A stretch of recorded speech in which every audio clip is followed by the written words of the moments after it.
the sustainable region. Today we're coming to you from Port Moody at the award-winning affordable housing complex, the GVRD's Inlet Centre.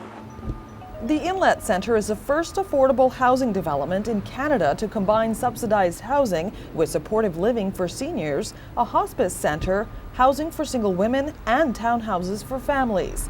The facility was a partnership between Port Moody, multiple levels of government, nonprofit organizations, and the private sector.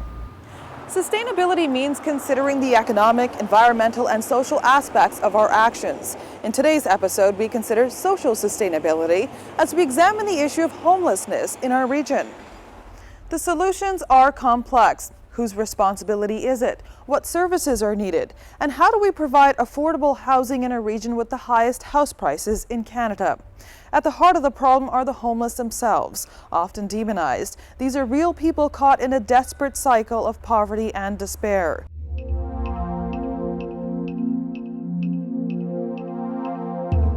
Affordable housing and what Ottawa is doing about it has changed dramatically since 1993. 1993 is the last time the federal government took the initiative and built its own social housing. Now it conducts cross-country think tanks like this one in Vancouver. Great to be able to participate in this month-long countrywide consultations that will see the development of a Canadian housing framework. The Fed still spend money on housing, about $2 billion a year for all its housing programs. But the focus has changed from creating buildings to creating an infrastructure in partnership with the provinces, municipalities, and social agencies. The term I've heard is horizontality. It's so much more than just providing the facility. It's addressing the social needs that go with it. And they can't be isolated. It's all integrated, and that's what this approach that we're trying to take recognizes.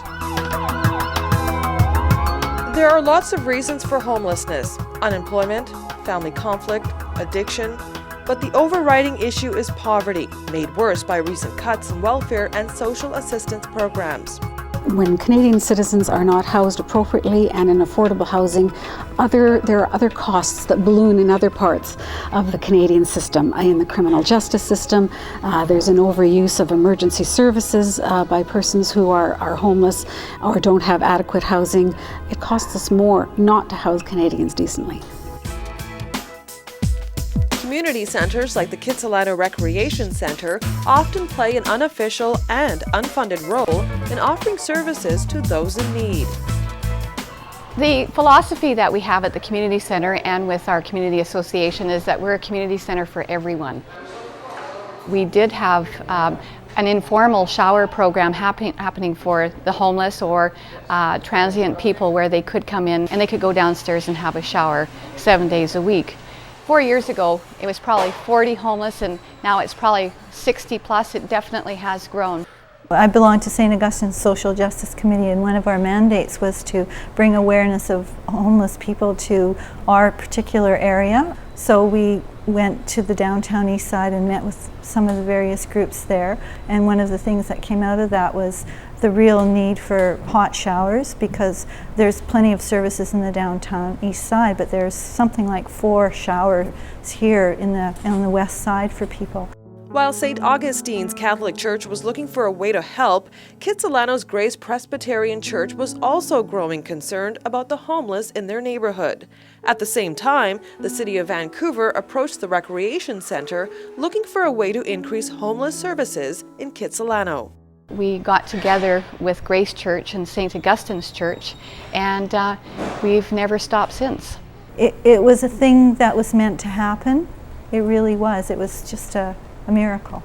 With over 50 volunteers from Grace Presbyterian and St. Augustine's, the Kits Shower program has been running every Saturday for the past 3 years. Usually about 7 o'clock, 6:45 we're here. And we just set it up. All the eggs and bread and things are usually here, and you just get to it. I think probably on average there's been maybe 20, 25 people, but Sandra, how many people usually come? You've been here many more months than myself. It has ranged. With the cold weather, we've had up to 40, 50 participants here. Today was a little bit quieter with 20, but on average, probably 30 to 45 participants, and they stagger in starting at 7:30 till about 9 o'clock. start with coffee, then they get their oatmeal. Hey, Hera. Hello. Do you want a bit of milk on that? Or are you gonna wait for a bit? When they finish their oatmeal, then the French toast is ready for them. So they kind of just take their time in the morning. They read the paper, drink their coffee, visit with each other. It's pretty calm. It's like spiritually uplifting to come and see beautiful people that are happy doing what they're doing. Get a lot of positive energy from them. Okay, look at that nice towel here. A lot of bags are given here, so we have to sort through them. And if they're women clothing, they go to another place, but if they're men's, we put them out here. Here's a cute hat for you, Mare. Yeah, there's a hat. Put it on, Mary. See how it looks. Yeah. Oh my gosh. Well, every Saturday, about 40 guys come through and they all take underwear and socks for sure, and then pretty well they all take a piece of clothing at least. 40 things are going out the door, but usually everything goes, whatever we have out there. I would like socks and underwear and a razor, please. Well, when I come here, I start with a glass of apple juice, and then I check the clothing bank, which is beautiful. A lot of very nice donations at this location. And then the shower. Nice shower facility, well kept, modern. This is just a beautiful service. Mostly you're looking at males in the 30 to 60-year-old range. They definitely stick to the Kitsilano area. They do feel safer in this community, and they won't go downtown to get the services. It's just a world that they don't want to go to. And their lives are so hard. It's unimaginable to me that people, have to live like this. When I first came to, for me personally, it was, I'm going to get these people off the street and that, and you realize that they come from many different backgrounds and have many different problems, and just to, as I mentioned, walk the journey with them is the important thing. My father died when I was 8, and I'm 40 now, and so I kind of missed out on some of the life lessons. And when I'm not working, I just live my life. I wish it was not looked down upon to be unemployed. Vegetarians there. People may think that it's something that we're doing to help them, but they've helped me in so many areas and how I look at my life. And we get so caught up in the rat race, we get caught up in not having enough or not being successful enough. And I've looked at things a lot differently and more positive. Wake up in the morning and it's going to be a good day, If they can wake up in the morning and have a smile on their face, then I can wake up in the morning and have a smile on my face. The GVRD is part of the federal government's National Homelessness Initiative, so is the City of Vancouver. It is a simple strategy: address their immediate needs, then move people into meaningful supportive housing. Shelter beds are not the answer to the homeless problem. Shelter beds should be considered the first point of entry into accessing services and moving along the continuum. And we're trying to move away from thinking of warehousing. Under the new plan, housing goes hand in hand with addiction and alcohol recovery programs, help for the mentally ill, and support for women and children fleeing domestic abuse. All 3 levels of government are after the same thing: to break the homeless cycle. The cornerstone of Ottawa's national plan is a community-based program called the Supporting Communities Partnership Initiative, or SCIPI for short. The GVRD provides support to a regional community-based steering committee that recommends how the federal SCIPI funds are spent. SCIPI has earmarked $25 million for the Vancouver area over 3 years. The SCIPI programs for the Society are our North Shore Youth Safe House and our cold wet weather shelter called the Umbrella, which is a cold wet weather shelter for women only. What the money has provided are the operating dollars for both the shelters. Without SCIPI, it's doubtful that the Safe House would be open today. From young teens to frail seniors, homelessness, and more importantly, the risk of homelessness, can affect any stage of life. Staying in school may be a 15-year-old's challenge, but for the senior, the process of looking at suites may take more energy than he's got. They told me I was in pretty bad shape, but I didn't know that. both at risk of homelessness, but their reasons are quite different. And when you're living under this roof, you do the things I'm telling you to. One of the reasons that youth leave home is that they don't feel in control of their own situation. Ones at risk of being homeless are the ones that for some reason have either been asked to leave their home or have left their home due to some issue that has arisen within the home that the youth feels that they need a bit of a timeout. We want to minimize that interruption to their development so that they can continue to move forward and not be stigmatized by this incident for the rest of their lives. For seniors, the incident can be a rent increase, medical expense, undiagnosed dementia, or an eviction notice due to health and safety reasons. He's 67, okay. And you said he received an eviction notice? We've often said that seniors on fixed low incomes are only one paycheck away from homelessness. He's just on the regular pension, so he's about $1,000 a month. Their peers, their friends are gone. They have no close family or no family living in the area. They don't drive any longer, so they can't get in a car and go and view housing. They aren't familiar with the systems where you go to search for new housing. They don't understand the bureaucracies around applying for subsidized or government housing. Our job is to find them safe, immediate housing, to help to assess their short and long-term housing and healthcare needs, to assist them to find long-term safe housing. For youth, the focus is on early intervention. Funded by the Skippy program, the North Shore Youth Safe House has 12 beds for youths aged 13 to 18. What happens to those youth if we don't intervene? They do come over the bridge. They do end up in the downtown east side culture, even if it isn't in the downtown east side. It might be in New West, might be in Surrey. Youth who are couch surfing, for example, they can be warm and they can be comfortable. Hey, can I stay here for a little while? Sure. But there's not that mental sense of security that you get when you're in your own place and you can sort of control your own environment. First full day at the house is, their job is to work with one of the shelter support workers to sort of define the issues. What's the problem? What are the goals? Where do we go from here? Our job is to connect the youth with the services that are available in their own municipality.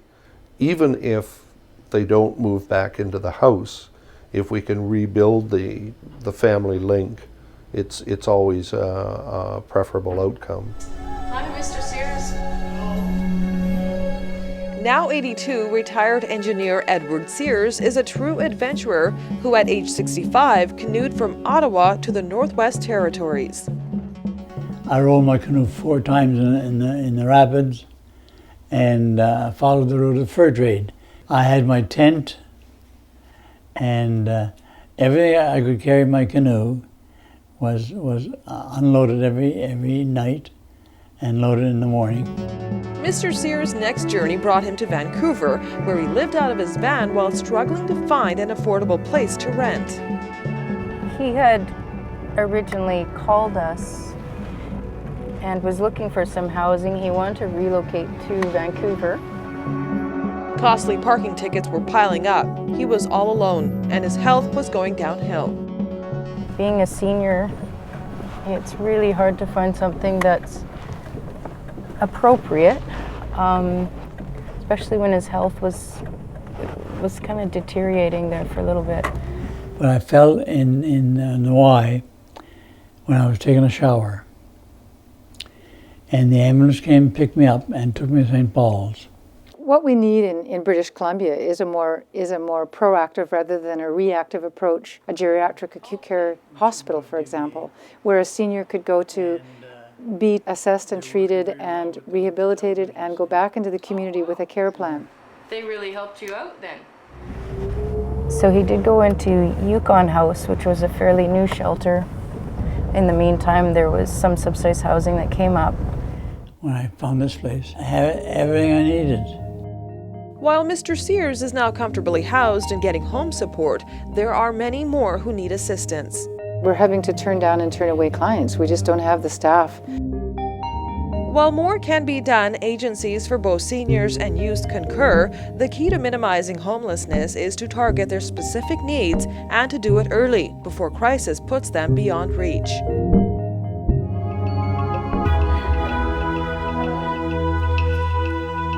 The GVRD strongly supports the move to developing a comprehensive housing continuum framework for future initiatives. It is clear the National Homelessness Initiative is an ambitious, well-meaning program, $1.5 billion over 6 years. But compared to other countries like the United States and Britain, it's a drop in the bucket. Then there are the current problems to overcome, like coordination and communication. That's what these meetings are all about. We're not seeing that integration. We're seeing, especially through Skippy, they're either building buildings or they're providing programming, but they're not doing both. They're not integrating the two of them. The newly opened Highland House in Surrey is a step closer to this integrated approach. It combines short-term housing with longer-term subsidized housing, along with counseling and other support for its residents. I was very, very down. I didn't want to talk to anybody. I had a lot of anger, a lot of stuff. I feel like that everybody's against you. You know, like you're all by yourself against the world almost. You can see it in their eyes and their demeanor when they first come in, that they really haven't got a grasp of what's gone on. They've just got this sense of no control over what's gone on. They've probably gone through a lot of things being done to them. One of the myths of homelessness is that it is an inner city problem. The reality is the need can be greater in the suburbs because they lack many of the City of Vancouver's services. When Highland House opened, it combined Surrey's 2 men's shelters and added 15 beds for women. It's a need that's growing. With Surrey growing as a city, then this is a problem that starts to surface. The mandate here is to give people a chance to get a leg up in regards to finding a place and to get as independent as possible and get them off the system as quickly as possible. Or how important is it that we maintained you as a couple, but we also gave you You have a phone to be able to get around, to phone for places for rent. And a lot of places don't have that. You get to get up in the morning and stay here long enough that you can get a phone call back. Most places you don't get to do that. You get up at 6 and you're out the door. Yeah. You have a shower, bed, 3 meals a day, and laundry facilities. So you got the options right there to you. And it's my understanding too, like when on the intake, right, there's a place to stay till you get, you're well put together and get a place to live, right?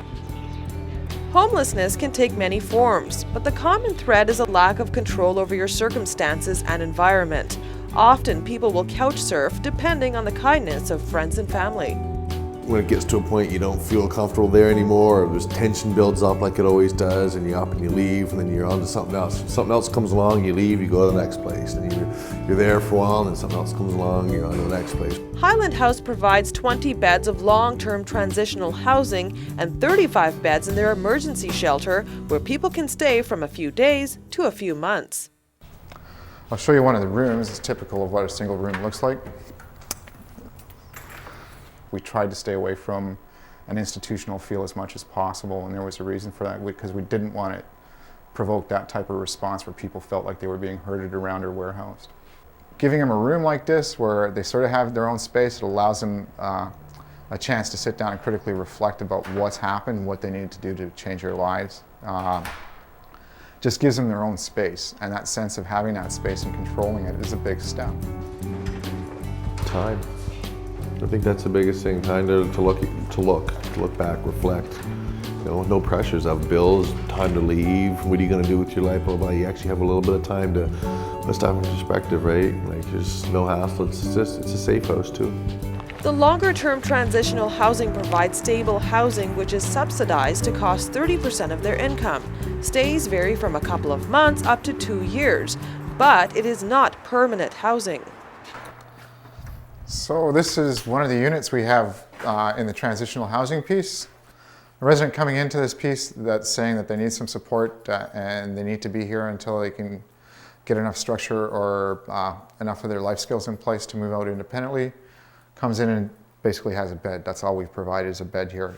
The reason we do this in regards to not having a lot of stuff in here, if we give them a lot of stuff, they have no sense of ownership and no sense of it's really their place, and it doesn't give them that message, which is it's time to collect yourself and your things together so that you can actually move out independently. In 1996, a number of organizations around the region developed the cold, wet weather strategy in response to the need for shelter beds during the winter months. A part of the strategy is the provision of additional beds during extreme weather conditions. This is the cold, wet weather section of the shelter. It also serves as the multi-purpose room.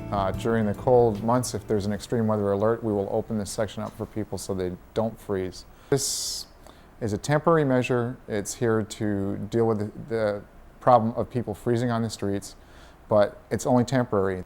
This becomes the ceiling. If this, which we consider the floor, becomes the ceiling, we're in a bad shape. That means that basically this is the environment people are going to try and salvage their lives out of. The problem of homelessness in the region is challenging but not insurmountable. It is a problem that demands both short-term and long-term action. You can't build shelters and not build affordable housing because basically people will fill up the shelters and they'll have nowhere to go. Legislation needs to be put in place that basically jointly states from all three levels of government they're out to deal with the homeless problem. They need to commit to legislation. Once they do that, then they're serious about doing it. It gives me a good feeling of dignity and self-worth, which also helps when you have to go and look for a place too. For me, this is a rebuilding process for me to be able to get my life back in order and go on from there, right? What comes around goes around, and I'll tell you, it should be coming around to me pretty soon. I hope so anyways.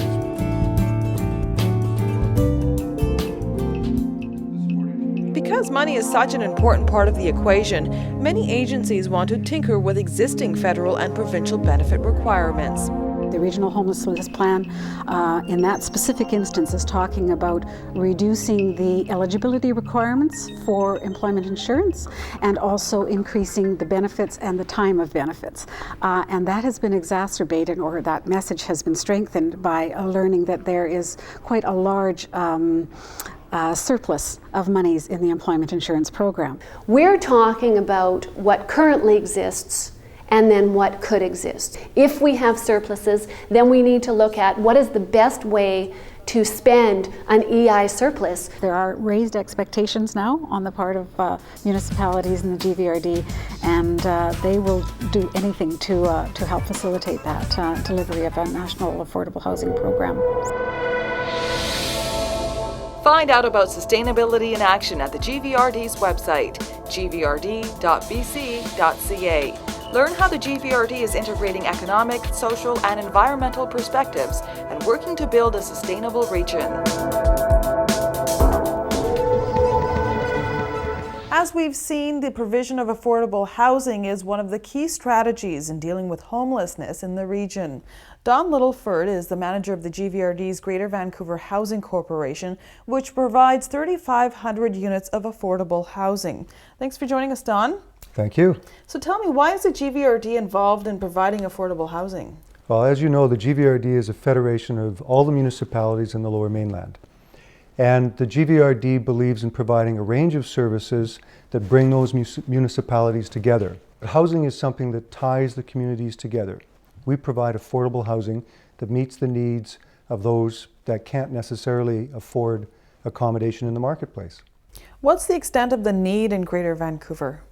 We presently have a waiting list, along with other housing providers in the Lower Mainland, for the housing for the people most in need, with the deepest subsidies of over 10,000 people. What is the biggest hurdle the region faces in providing affordable housing? Well, it's all about money. Now, while we'd like to be able to provide more assistance for those in deepest need, and those are the people with the lowest incomes and hence can afford the lowest rents only, this is difficult because we are a non-profit organization. Now that means we don't make a profit, but it also means that we're not supposed to be in a loss situation. So consequently, we are finding we have to limit the number of deeply subsidized tenants And in the continuum of the income range, we find that we have to select more tenants in the last few years that are higher incomes.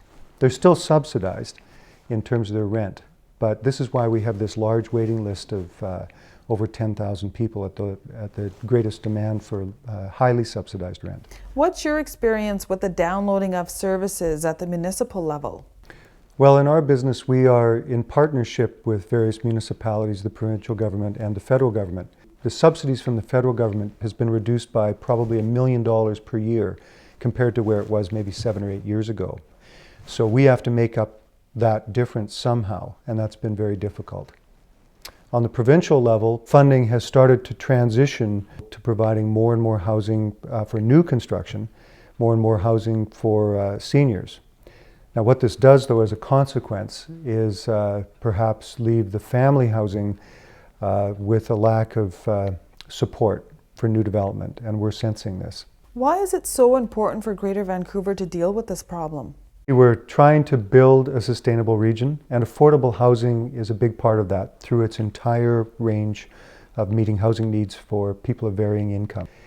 We feel by creating nourishing and sustaining communities that are strong economically, have a strong infrastructure backbone, and provide housing for those that are in need, then you get the whole package. Thanks, Don. If you would like more information on the Regional Homeless Initiative, visit www.gvrd.bc.ca. We would like to hear your comments on this show. Call us at 604-436-6794 or email us at sustainableregion@gvrd.bc.ca.